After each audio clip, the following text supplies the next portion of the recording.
Hey everyone, welcome back to Pretending with Dice. As always, I'm your host and game master, AJ. First up, a big apology for this episode being a week later than originally planned. Without going into details, some real life stuff got in the way of getting it completed in time for the original release date. But we're here now, so thank you so much for your patience. We've previously announced it, but we're into the last couple of episodes of Frontier Season 2 now, with next episode being the finale. I'm determined not to let this episode's late release affect the release of the finale, so all being well, we should have some back-to-back release weeks for you, with episode 150 coming next Thursday. Can't wait for you all to hear it. We've had such a blast with this season, and I know I'm a bit biased, but I think it's a pretty good finale. No spoilers, obviously. We're still looking to get your Frontier questions for our upcoming Q&A episode about the season, and you've got just over a week to get those into us still. The deadline for question submissions is midnight UK time on December the 1st. The best place to send them to us is our dedicated Q&A submissions channel on our Discord server, but if you're not on Discord, you can send us your questions through any of our social media pages or to our email address at pretendingwithdice@outlook.com. We look forward to hearing from you. Finally, I just want to get in another reminder about Dragon Meet next weekend. We're once again going to be there as part of the podcast zone this year at the XL Centre in London. The convention is on Saturday, November 29th, so come along and say hi. It's going to be a great day.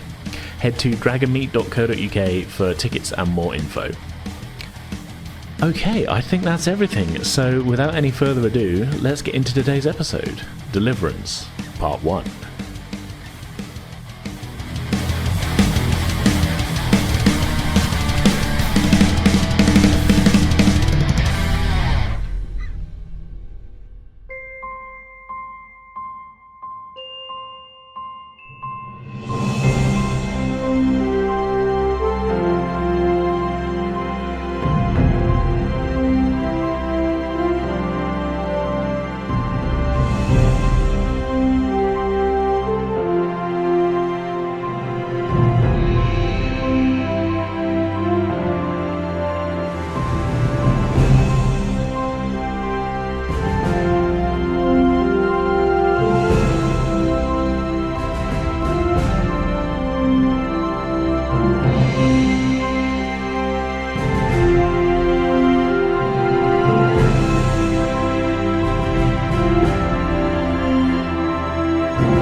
Cheers, shouts, and general jubilation of the crowd surround all members of the away team in the wake of Lord Yul's speech. Across the open ground, behind the palace gates, the line of guards sheathe their weapons, turn, and march in unison back towards the shrouded entranceway to the palace interior. The bodies of those they executed left unceremoniously in the dirt where they fell. A grim spectacle for all to see. Rai to Tenzing. Go ahead, Commander. Captain, I think we have a bigger problem. Say again, Commander. Your signal is unclear. Apologies, Captain. There's a lot of crowd noise around us. Stand by, Captain. We're going to find somewhere quieter. Understood. Standing by.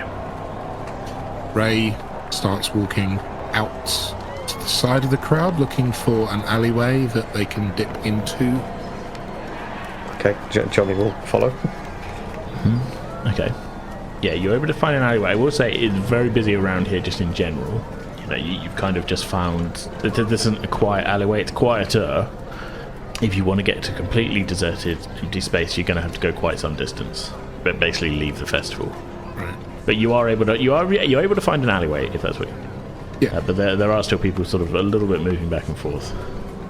Are there any kind of sunken stairwells or alcoves we can step into in this alleyway?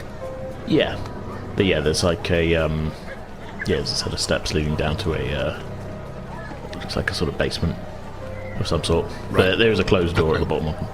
Okay, so Rai is going to signal Johnny to surreptitiously dip down into that stairwell and just hunker down so we can continue our conversation with the captain. Okay. We'll get in and press himself. If you're going to be the one talking to the captain, maybe take a couple of steps down this stairwell, and Johnny will stop up at the top and kind of half guard, half pay attention to what you're doing. Yep, okay, that sounds good. So, Ray hunkers down, basically puts a hand up to one of his ears to kind of drown out some of the extenuous noise. Captain, we found Yul, and he's definitely presiding over these people as some kind of lordly figure. And, well, he's opened the festival by having several people executed in front of the crowds. That is, unfortunate. Are you all safe? Have you managed to get to a secure location? Ensign Conought and I have ducked into an alleyway.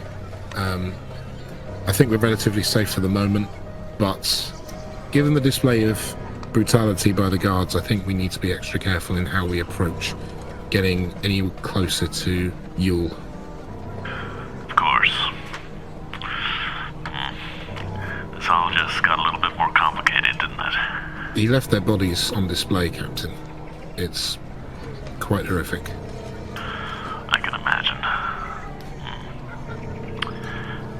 Okay, regroup with the rest of the away team and get to a secure location. We'll bring you back up to the ship for now.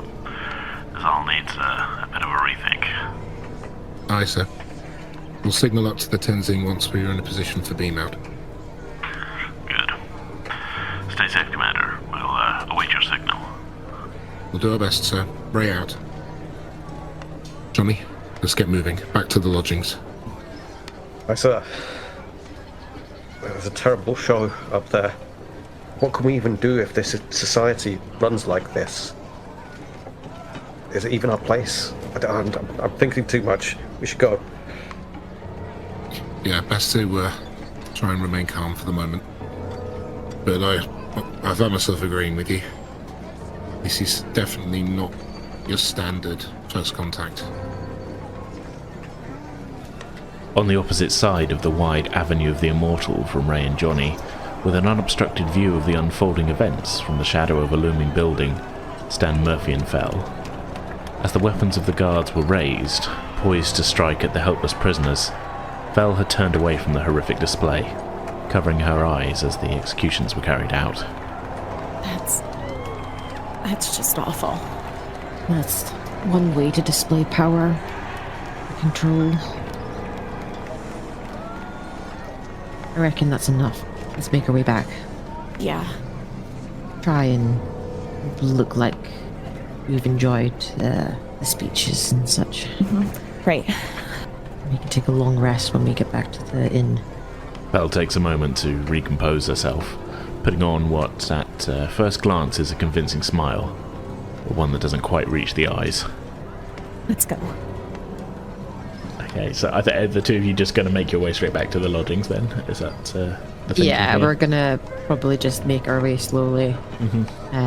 Try not to look like we're fleeing out of fear or anything. But Yeah, I think that you wouldn't be the only ones now that the speech and the executions have happened. You're not the only ones kind of moving back up the road this way. The displays and like food vendors and entertainment of all kind of sorts is sort of the length of the road. So, like I say, now that the speech and things have gone on, there's people kind of going back towards mingling. They maybe wanted to go see a particular thing. They maybe want to get food from a certain place. So, the crowd is in motion. You're not going to look out of place like you're sort of turning and running away or anything like that. So I think, it's not too hard. I don't think I need any kind of check from you to sort of stay, like, stealthy as you kind of make your way back through the crowds and that. I think we were probably also listening to, like, what people are saying, maybe pick up things on why these people were maybe picked up. Okay. I think if you're trying to listen into people, I probably ought to have some kind of check from you then. I think this would just be an inside security check. As you're just kind of passively listening, then are you at or are you specifically listening to people that you're following, or is this just a kind of whatever you're overhearing? Yeah, I would say if we catch like any word of mention of the people, Murphy would kind of like hone in on that conversation. So Yeah. Okay. I think this would just be difficulty 1 because I mean the crowd is moving around. You know, people are chatting about what's happening and that, like kind of like at the end of the gig where you hear people going, "Oh, that was awesome," and so, you know, like that kind of thing. So if I could get insight security difficulty 1. 11 and a 9. 2 successes. So yeah, that's a point of momentum if you want it. I can't remember where we were at with momentum, but I think probably given the time changes, we're back. This will be at 1 at this point. Yeah, I think as you make your way, there are people. I mean, there's all kinds of conversations going on, but I think you're able to pick up snatches of little sort of bits and pieces of conversations. There are people kind of talking about what's gone on and that, and you hear sort of like "serves them right, traitors," and things like that. You know, people clearly on board with it and everything. You do hear one grumble, but it seems a little bit like, I don't know, you're not quite sure what to make of it. It's a sort of older guy. He says, it's not as good as last time. Last time we were at one of these festivals, he killed 100 people. So there's a little bit of a sort of nod of, nod of agreement from the people he's with. I'll tell you, I'm not saying our Lord's gone soft. He's not. He's infallible, but these traitors must be getting better at hiding. It's sort of they're speaking in hushed voices here because it was approaching criticizing the Lord there, but it just an odd little tidbit there that maybe even though it's pretty horrific killing 25 people in front of you, you get the feeling as you're making your way up that this is over a couple of different conversations you kind of pick up snatches and that this is one of the more restrained execution lineups in people's memories. Murphy's not sure whether to be relieved or even more concerned about that. Yeah, I mean, you kind of lack the wider context on that, I suppose, at this point. But this is just what you're hearing as people going. But there's also, from the other sort of side of opinion, there's families and dad going, "See, look, that's what happens to traitors," and children going, "Yeah, kill the traitors," and stuff like this. It's quite distressing, really. But in general, people seem to be in favour of the weeding out and killing of those who are standing against progress and against the rule of their lord. I think it's quite a sort of it's an alien viewpoint to Starfleet, Federation sensibilities, really. Yeah, I think Johnny's quite shaken by all of this, like visibly. He's really. I don't think he's even capable of putting the smile on. He's kind of blank-faced. Yeah. Well, to be fair, Johnny's the only one that isn't a war veteran. That is true. Yeah. So he's the one that should be the most shaken. Yep. Yeah. It shouldn't be as shocking to the rest. No, the rest It's of us not like live prisoners in of war Dominion don't get executed by Federation enemies. Yeah, and the Dominion War was pretty brutal, in that regard as well. It might be hitting the others slightly more because this is peacetime. Or ostensibly peacetime. I mean, kind of a different context as well, because you don't know what whether these were just like regular criminals, whether these were like people who were actual, traitors or whatever. You don't know what I mean. You know what I mean? We've got no context. Yeah. We've got no context as to who these people were. I mean, for all we know, they were just random people that have been arrested for minor misdemeanors, and it's been blown up to the point where they are enemies of the state. Just to put a show on for the crowds who are seemingly used to this kind of oppressive rule. Yeah, I mean, you got no way of knowing that. All you've got is the word of Lord Yul that these were traitors to the people. Yeah. Yeah. And you can't question it, otherwise you're a traitor. So you don't look too hard. Yeah. And you don't think too deep. But yes, I think Johnny being really badly rattled would make perfect sense. Yeah, I mean, this isn't to say Johnny hasn't seen some action. I mean, we've had Johnny in some action, Yes. But this is very different, I think, to, seeing a public execution is very different to security training and, Being in a danger situation versus watching just people losing their lives without being able to fight back. Yeah. Yeah, there's a yawning gulf, and that, Power I can understand dynamic. Johnny feeling like that. Yeah, like I say, power dynamic. I think If you're sort of looking to look casual, making your way back through the crowd, I think it's probably about 25 minutes, half an hour it takes you all to kind of get back to the lodgings. And as you get off of the main Avenue of the Immortals, the crowds thin out quite substantially, and you're able to move a little quicker.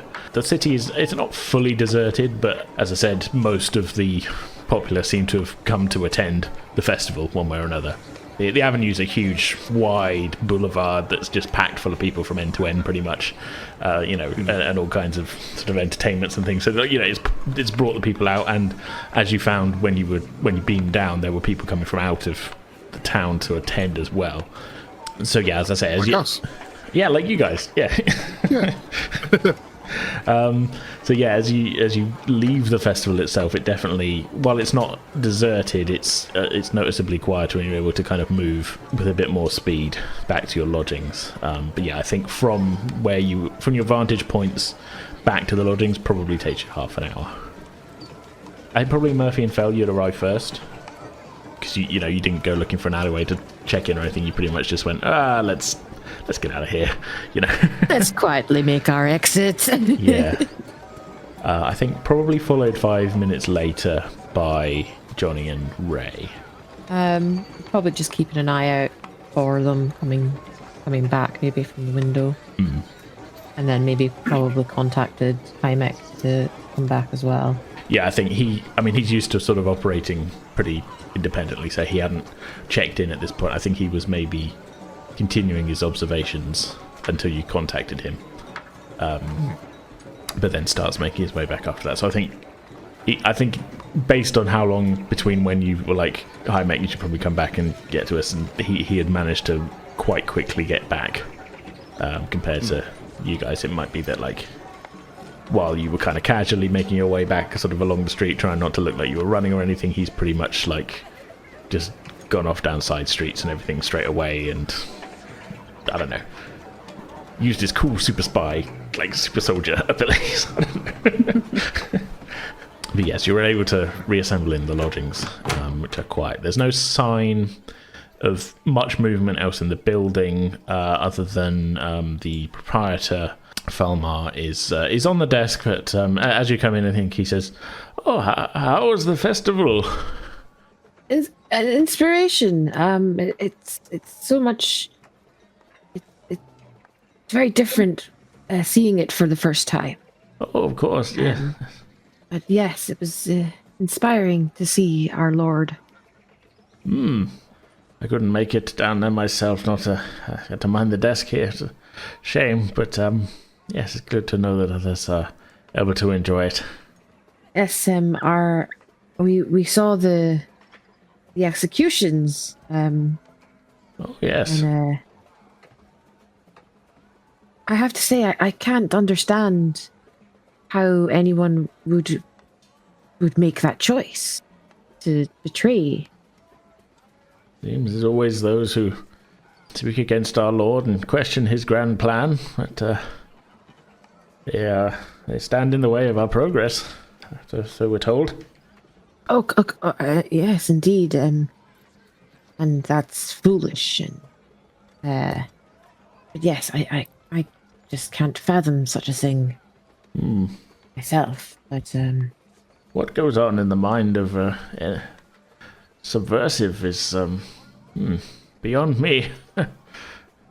Yes, well, it's best that we're rid of those types.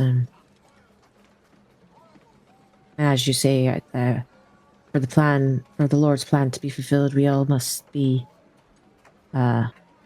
unified in our faith. Yes, quite. For unity. Indeed, for unity. We won't trouble you anymore. We'll go up into our room and rest. Yes, it can be quite a tiring day. Yes. Yes, lots of people. Yes. Have a good afternoon. You too. He goes back to a book that he's reading. Seems very calm. I think he's just he's an older guy. He had already sort of decided he wasn't going to be coming today because he had to mind the desk. I think you're getting the vibe he's been to a few of them, been to a few, these festivals, and from when you checked in that like he's got, he's a bit of a slow walker, he's got maybe a bad leg and things like this, and the idea of being in a big crowd was maybe not the most, and maybe not his idea of a great afternoon at this state, so he's sort of, he's calm, it's cool, and he's got his book, and he's happy, so yeah, he's living his best life. I've done my worshipping. Yeah, I think it's more just like he's just made the choice this time not to go. If you have a bad leg, lots of crowds, especially ones that might get quite hyped up, are exhausting. Yeah. Yeah. Ray, coming up the stairs with Johnny in tow, opens the door. Ah, good. You're both back. Any sign of Himek? He should be here shortly. Good. Make communication with the captain. We found an alleyway just off the side of the street we were stood on. His advice is, his recommendation is we beam back up to the ship and discuss what to do next. Yeah, not exactly welcoming or safe environment for us. No, indeed not. Johnny, you all right?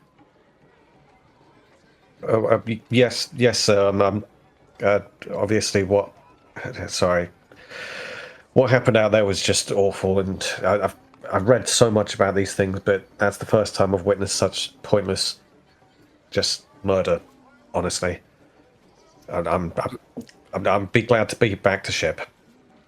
From our journey back, overhearing some of the locals, as more of a restrained punishment. Apparently last year there was more than 100. More than 100? Johnny just shakes his head and kind of like bows it. So pointless. Blasphemy and sedition seem to accumulate a high price here. Yeah, everyone just relax for a bit. As soon as Himek gets here, we'll arrange for beam out. Do we really want to beam out of this room? Or do we want to leave the city first? Without paying our bill? We can't do that to Falmar. That as well, but also it would be a bit strange if we just disappeared. Well, we lock the door. We have a key. Should the captain order us to come back, we've got a convenient beaming location. No one need know that we've gone. Depending on how long we're gone, is it fair to this man to take his key? This is a room that he's probably got another key for, and if he comes in and finds nobody here, then surely he'll just let the place out again and think that we ran off with his key. You raise a fair point. We also owe him money. Yes. I think we should leave the city just for covering traces. We don't want to leave marks of suspicion around just our appearance or anything like that. Or even like a really secluded alley. Fair point, but how secluded is it going to get, given how busy it is out there? We should probably leave the city walls before we beam out. We'll settle up with the old man downstairs.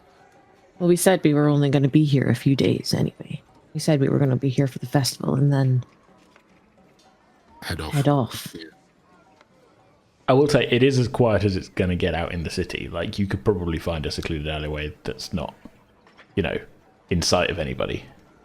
Because most of the city's at the festival, sort of thing.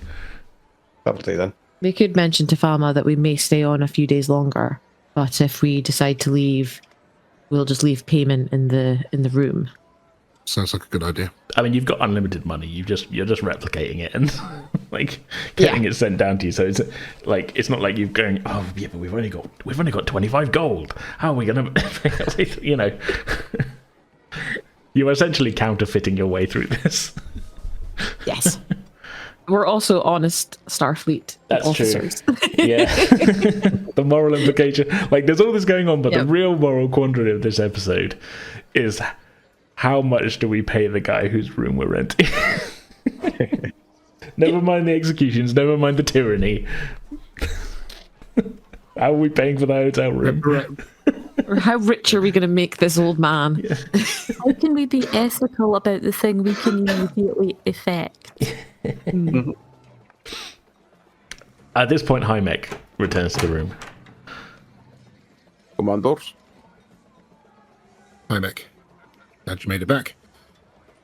I do not believe I was followed. Good. We're just about to call up to the ship. Nod. We'll head downstairs. We'll let Thelma know that we might want to stick around an extra day or so, and we'll give him money for the stay that we've done so far. And that we might, if we stick around, we'll be back later and we'll pay for the room again. Why don't we just pay him for a week in advance? It'll probably hold off any awkward questions, and it's not like we're short on cash. It works. Sounds good. Let's do it. We could probably also call the ship from here and then just let them know when we're in position for a beam out. Ray to Tenzing. Go ahead, Commander. Captain, we're almost ready for beam out. We're going to make our way to Sorry, Captain. No problem, Commander. Sounds like you might need to head to sickbay when you get back up here. You ain't kidding, sir. I'll have Dr. Ireela join us in the transporter room. We're going to make our way out of the lodgings we've got. Once we're in position, we'll signal for beam out. All 5 of us will be coming back. That's probably for the best. I'll see you momentarily then.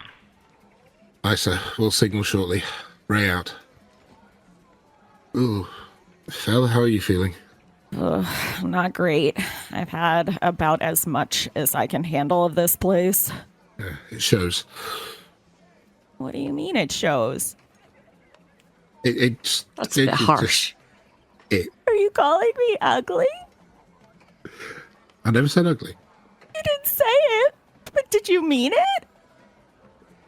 I don't know what I meant. I'm ill. Let's get going. When I'm better, we're going to have words. Okay, so you all make your way downstairs. Miles at the desk. He looks like, out again so soon? Yes, we're going out for some fresh air and maybe get a bite to eat from out in the festival. We've been thinking that we might want to stick around for a little bit longer after the festivities.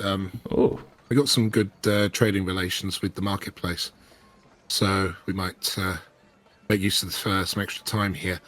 But what we wanted to do was pay for the room up front, a week's worth of week's worth of staying, if that's all right with your good self. You've got the money here. Of course, yes. Wonderful. Ray reaches to a pouch and produces quite a hefty bag and says, "Here you are, Farmer. Thank you for your hospitality so far. And all being well, we will see you again later on." You do see his eyes go a little wide at the amount of money that you've just handed over, but I don't think he passes a comment at this point.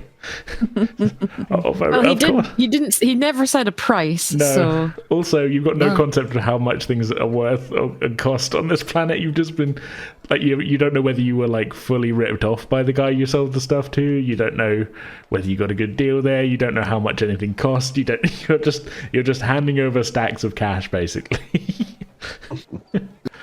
Nods his thank. Thank you. Of course, yes. The room is as long as you need it. Thank you very much. Right, gang. Let's head outside. Let's find somewhere to have a drink, and then we sidle out. Mm-hmm. The side street that the lodging house is on is it's not 100% deserted, but I think you're able to quite quickly find like a little sort of courtyard area off to one side that's nice little peaceful sort of there's plants and there's a fountain in the middle, but it's empty at the moment. This looks like a good spot. Right. Lieutenant Commander Ray to Tenzing, 5 to beam up. The peaceful courtyard around you fades away, to be replaced by the familiar but more enclosing walls and ceiling of the Tenzing's transporter room.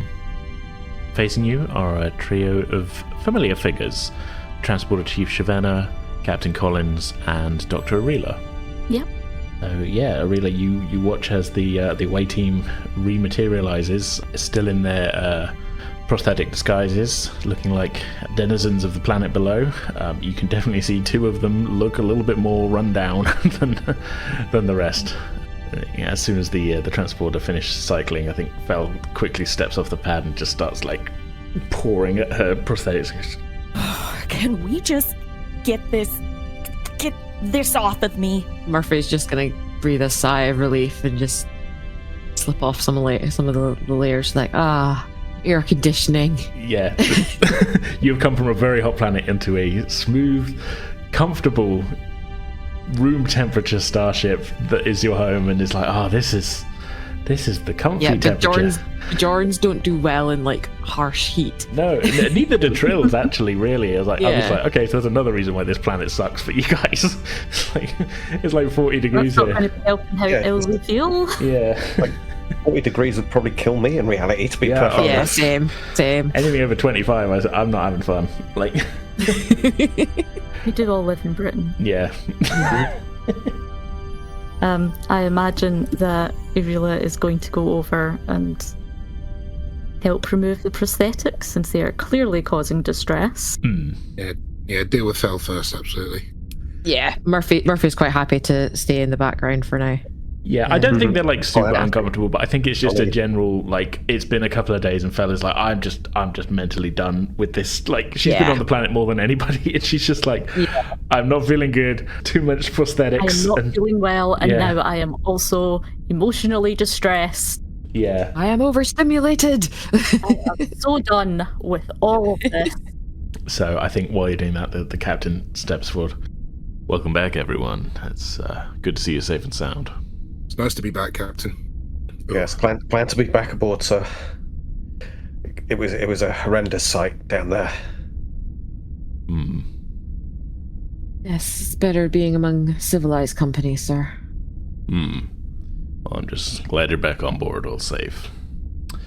Take a breather. Get all your prosthetics sorted out, and we'll reconvene in the main conference room in an hour for a debrief. Yes, sir. I think Fel and I, upon your advice, we should report to sickbay as well. Yes, I think so. Come on. I think Himek has taken off his head covering. Like, he is the easiest to get back into. And now we can see once again that he has no neck at all. Yeah, he's just a proper chunky boy. I feel fine, Doctor, but I would appreciate a proper scan in sickbay. The whole group comes along to sickbay for prosthetic removal and post. Yeah, it's probably good, Doctor, to compare our Your status bioreadings. with our bio readings with Ray and Fel's. Yeah. I'll do that. Murphy feels Ask one of the nurses to attack the rest of you with alcohol. Get rid of the prosthetic. When you say attack us with alcohol, return. that just sounds like a fun time. We're going to attack you with alcohol. Now we're back on the ship. Sprayed in the face with alcohol. Murphy's just like, as long as a Ractigino comes with that, that's fine. I mean, there are replicators in the sickbay. You could get yourself coffee while you're there. Yep. I think then, Ireela, can I get a if we're checking numbers, can I get a reason medicine check from you then? Difficulty, I don't think particularly high difficulty actually, just a difficulty 1, because you know at this point what you're looking for. We had all the checks and that and the previous, didn't we? That looks like it might be a single. 17 and a 9. Yeah. Yeah, because you were aiming for 15 or under. Yeah, I mean that's a pass. Yeah, you got your 1 success. I think as you were kind of expecting at this point, Ray and Fel's specific condition is not great, but it's not a it's kind of it's just a progression of another few hours since you last talked to them about the where they were at, and I think everybody else's is pretty much fine, really. I mean, there's some sort of minor differences, in some levels, but that's, I think, within the normal range of we've been on a away team for a couple of days on an unknown planet. It's just natural immune system flare-ups, but nobody's feeling ill. It's just kind of like you're in an unfamiliar place. This is yeah, this is standard to be expected. You know, let's just say everybody's where they should be except for Rai and Fel. Mm-hmm. Really. Yeah, everyone's as expected. It's just that makes sense. I think a conclusion to draw would maybe be that like Rai and Fel ought to probably take it a little easy for a couple of days. Give them a couple of days of light duties. Yeah. Let the symbiotes kind of rest and get back to a sort of normal thing in terms of that sort of that side of things, and yeah, just a couple of days of light duties and rest probably. But looking at them, light duties, not days off, because people have a tendency to overthink. Yeah. Everybody's prosthetics come off, so yeah, you will find yourselves back to your normal looks. I think just being off the planet, Rai, you immediately feel a little bit less congested, maybe. Whatever was causing it, you are now away from it. I'm not saying you're feeling better, I'm just, it's a sort of... You're out of the situation that was causing you to feel bad. So... Yeah, it's not likely to get worse now that I'm back on board. Yeah. Murphy, you're able to get a Ractagino while you're having your prosthetics removed. And... yeah. You going into withdrawals over the last couple of days? No, it should just more home comfort. To keep it moving, we will move along to the conference room then. So you've all had a little bit of an hour to kind of sit down and put yourselves back together, sort of thing, and get checked up and everything, and back into uniform, I guess. And you make your way to the conference room. The captain is in there waiting, along with Commander T'Lyn. You can immediately see that a lot of the data that you've been collecting along the way has been sort of... as you were collecting, it was pretty much being sent up to the ship, and there's been some analysis happening while you've been on the planet.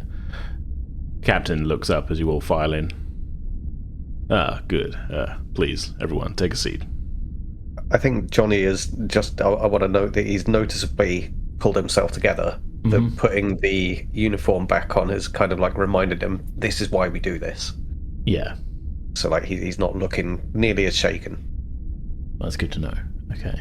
Noting that Murphy's going to have an extra cup of Ractagino with her, and she's going to set it down next to him, and then walk to her seat. He'll nod in thanks and take a sip. It tastes like it's meant to taste. I don't know. It's just a little acknowledgement of he was looking a bit shocked and a bit unsettled by what they saw. So she's like, it's all right, we're back up here, and this is how we'll get through the day. Yeah, lots of coffee. I think you appreciate it's not really his drink, and he takes a sip, and like his eyes go wide a little bit, just because it's like, whoa, this is strong. And then it's a small sip, and then he puts it down, but he's still appreciative. Can't give him like a whiskey or anything. So you go Ensign, a tequila sunrise, get you going. Okay, talk me through what happened, Murphy. Well, it started off well, sir. No problems getting into the city, finding a place to stay. We were able to acquire some coin and able to replicate it. The exploration of the city was interesting, but I have to say the speech and what followed was a little concerning. You could say that again. Obviously, Rai, you filled me in on what had happened during this festival. Executions, not a promising sign of a healthy society. What's even more disturbing about it, Captain, is that the people that were executed, there was no real context as to who those people were, what they had done to deserve such a fate. And from what Murphy was able to glean by listening to people on the street after the event, it's open to interpretation as to whether these are people that are actively working against the rule of Yul, or if they're just people that have been picked off the street because they dare to think differently to the masses. It's a disturbing thought. to see people executed for no clear reason other than they've made a minor mistake. Tell me more about this Yul, then. Now you've finally had a good look at him. What were your impressions? He seems like somebody who is desperate to cling on to whatever power, whatever life he's got. And based on all the statues, I think it's fair to say this Yul is definitely keeping himself going. And you didn't see signs of any other Trill at all? None, sir. His subordinates were all covered, sir. He was the only one who revealed his face. That's a possibility, then. He himself, identifiably a Trill, though. Yes. Without question, sir. It's already complicating matters on the Prime Directive front. It's quite clear from everything you've seen he's affected the development of this world. Cultural contamination. He has some sort of plan for the future, sir, but we have no idea what that plan is. But through unity, that seems to be the overarching theme, that they'll get there through unity. Following on from the execution, he spoke of building a better tomorrow, starting now. Whatever that means. But from word on the street afterwards, this execution was probably the lightest, more restrained one of many years. Apparently last year there was up to 100 people. Hideous to contemplate, Captain. Quite. Whether he's running out of people to blame or there's fewer dissenting, we don't know. If anyone is really dissenting at all. That is a point, Captain. Murphy, you mentioned that someone on the street was talking about the dissenters might be just getting better at hiding. Yep, or the Lord was going soft, was another excuse. Is it possible these executions are, well, obviously not staged, but on false pretenses? Give the people a common enemy, something to band together over. You said for unity was the rallying cry. It is possible, sir. Ray, didn't you have a merchant? There was a scuffle with a merchant? Yes, that's right. When Johnny and I went into the marketplace to make some trades and procure some coin, on the way out of the marketplace, someone was quite loudly accused of blaspheming, and they seemed completely taken aback by the accusation, and within seconds they were hauled off by guards. The trader that made the accusations was very much pointing the finger at this person who seemingly didn't have a clue, just completely not expecting to be hauled off. It seems like any kind of talk that even hints at dissension or betrayal is another word that was darted around the place. Any hint of that and people will set the guards on you. At this point, the door to the conference room opens and Lady Ral walks in. Apologies for my lateness, Sits down at the table. I have been in contact with the government back on Trill, following our discovery of this horror show here. I must inform you that I have been empowered to temporarily resume a post once held by a previous host of mine in the wake of the civil war which saw Yul and his fellows flee Trill. That of Sanctioner. It has been requested that I do everything in my power to extract Yul and extradite him back to Trill. Now I know, Captain, that this may be in conflict with the Starfleet way of doing things, your Prime Directive, but it is what I've been charged with. Captain sort of frowns. Well, yeah, that's definitely in conflict with the Prime Directive. As far as we know, this planet has had no contact with any outside forces since Yul's arrival, and probably no small understatement to say that if he were to be extracted, it wouldn't go unnoticed by the people. they would lose the leader that they'd be looking up to. That could have societal ramifications. It could plunge them into a civil war. That is a major danger, yes. And one that Starfleet would not look kindly on. It isn't. I suspect we would need to have a clearer picture of what the indigenous opposition is. Is there actually any? If there's no indigenous opposition to Yul, or nothing organised, then it would be next to impossible for us to do much. Can't say we saw any sign of opposing resistance or rebels or guerrillas of any kind down there. It just seemed to be the main populace. I suppose it really depends whether the people being executed are organised traitors, as they were convicted of, if you can call it that, or merely people who weren't happy. They could have well have been innocent people that just spoke out their grievances. I don't think we have enough information to be sure yet. Ral leans forward. The fact of it is that Yul is wanted for historical high crimes on my homeworld, to say nothing of the continuing abuses he is inflicting on the people of this planet, that you yourselves saw with your own eyes. These people were not allowed to develop on their own. They were forced into worship and servitude by his actions. While they've not had contact with anything outside of their world for hundreds of years, this isn't really a Prime Directive situation. What there was of their indigenous historical culture, certainly as far as we can tell, has been completely erased by Yul. Or driven underground, at best.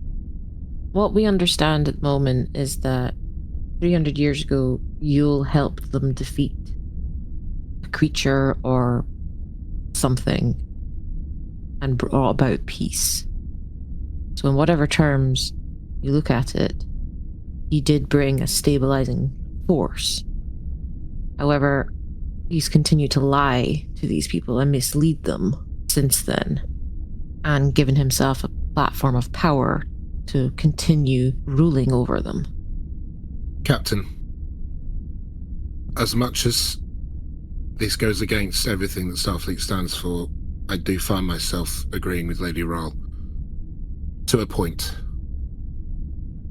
Yul is clearly a malign influence on this planet and its indigenous population. Cultural contamination is just one of the things he's guilty of.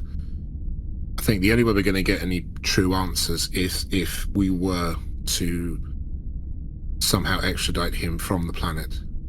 But for the purposes initially of talking to him face to face, trying to discover exactly what he's been doing, what he's possibly planning, and then after that we make the decision as to whether we allow complete extradition back to the homeworld or to put him back.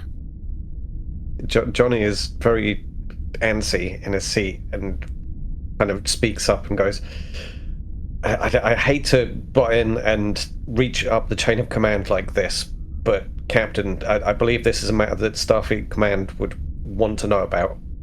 That it could potentially have diplomatic ramifications, because if we leave this planet in a shambles, then really that reflects poorly on Starfleet, I believe.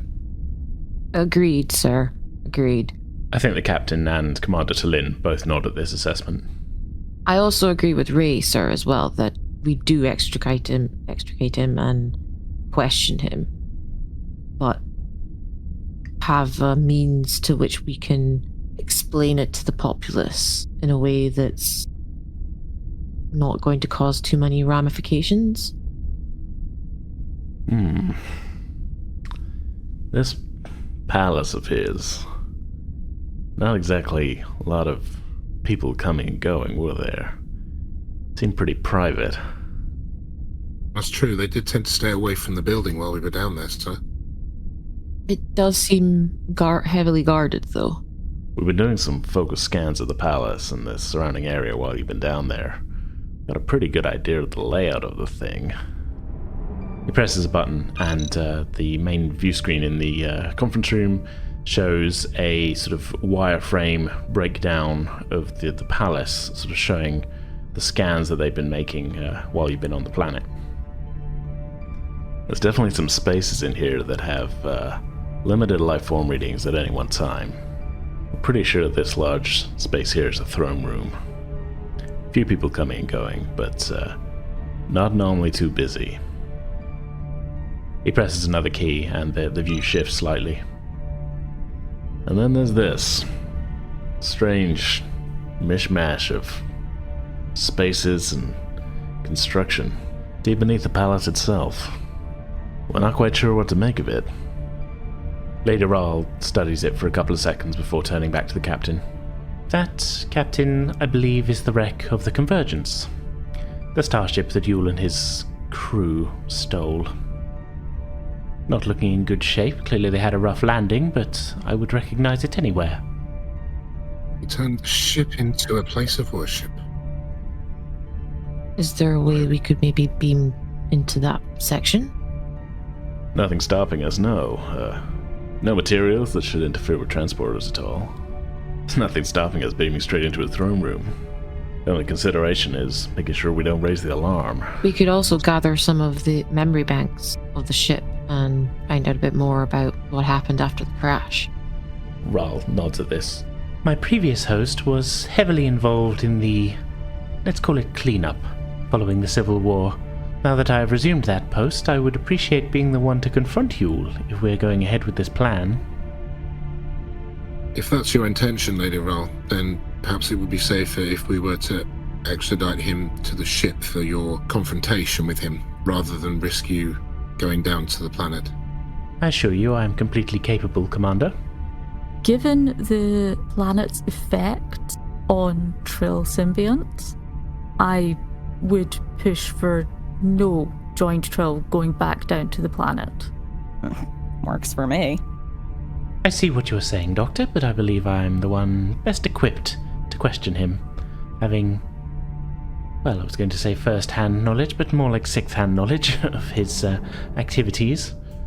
Catching him off guard and by surprise in his throne room may be key to shocking some truth out of him.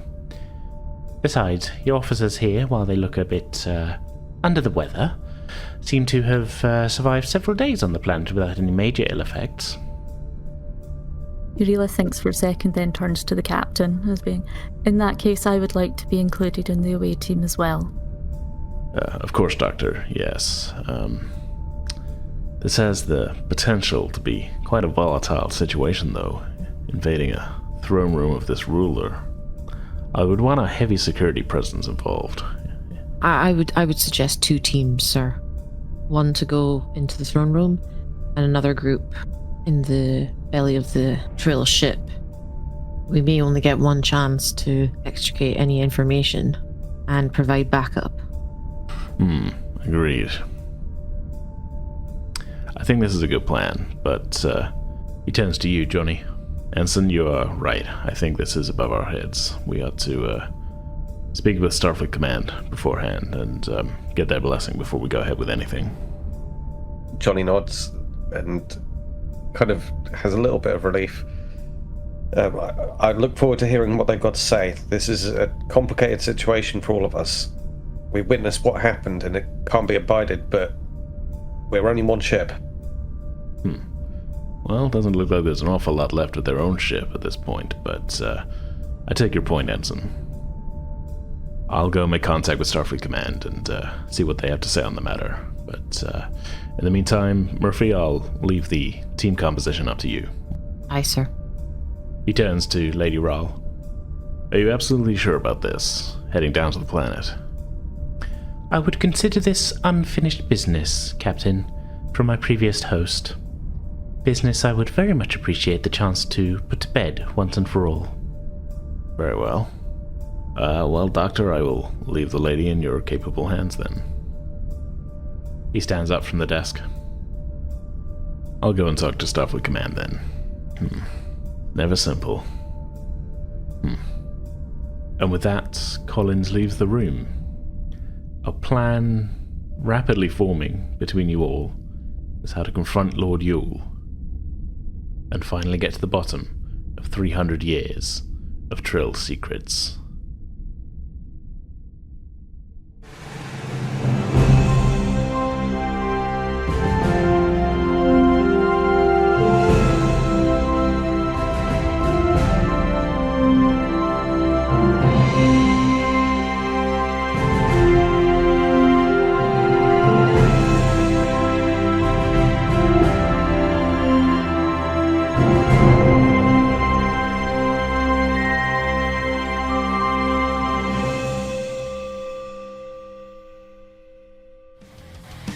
Alright, that's going to do it for this episode. We will be back next week on Thursday, November 27th for the final chapter of Frontier Season 2, and we very much hope you'll join us for that.